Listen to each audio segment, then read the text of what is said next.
રાજકોટ જિલ્લાના ઉપલેટા તાલુકાના તણસવા પાસે આવેલ ઉગલાવદર ખાતે ચૈતન્ય હનુમાન જયંતીની શ્રદ્ધા અને ભક્તિભાવથી ઉજવણી કરવામાં આવી હતી। હનુમાનજીના જન્મોત્સવ નિમિત્તે ભજન, ભોજન અને ભક્તિનો ત્રિવેણી સંગમ જોવા મળ્યો હતો।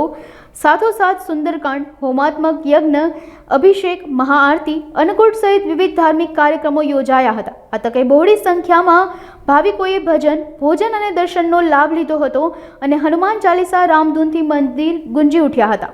ઉગલાવદર ચૈતન્ય હનુમાનજી મંદિર દર વર્ષે અહીંયા નવા કાર્યક્રમો, વિવિધ કાર્યક્રમો થતા હોય છે। હજારો શ્રદ્ધાળુ આ દાદાના દર્શન કરી અને પાવન બને છે। દાદા ખૂબ પ્રતાપી ચૈતન્ય દાદા છે। હજારો હરિભક્તોના સંકલ્પ દાદા સિદ્ધ કરે છે। આજે પવિત્ર હનુમાનજી મહારાજનો જન્મદિવસ, એ દિવસે આજે હજારો શ્રદ્ધાળુઓ એ પ્રસાદ લીધો, યજ્ઞ થયો। આજે નૂતન મંદિરની અંદર શિખરમાં સરસ મજાની ધજા એનું સમૂહમાં આરોપણ થયું। બધા ભક્તો ખૂબ દર્શન કરી અને ખૂબ રાજી થયા, આનંદ થયો। ભગવાનને પ્રાર્થના કરીએ કે ભગવાન દરેક જીવનું સારું કરે।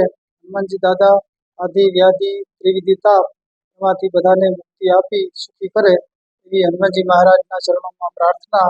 જે ભક્તોને નાની મોટી કાંઈ તકલીફ હોય, સેવા, શારીરિક, આર્થિક દાદા પાસે આવે છે અને દાદા ખૂબ સારી રીતે હસતા હસતા જાય, એમના કાર્ય સફળ કરે એવા આ દાદા ચમત્કારી દાદા છે। ખૂબ પવિત્ર મંદિરની અંદર વાતાવરણ પણ એટલું સુંદર વાતાવરણ છે અને અહીંયા દાદા બધાની રક્ષા ખૂબ કરે છે, ઝડપથી કાર્ય દાદા કરે છે એવા ચૈતન્ય હનુમાનજી દાદા એમનું આ મંદિર આજે સરસ રીતે પવિત્ર ઉત્સવ ઉજવાયો। હજારો હરિભક્તોએ લાભ લીધો। બધા ભક્તોએ ખૂબ પ્રેમથી પ્રસાદ આરોગી અને ખૂબ રાજી થયા। જય શ્રી રામ।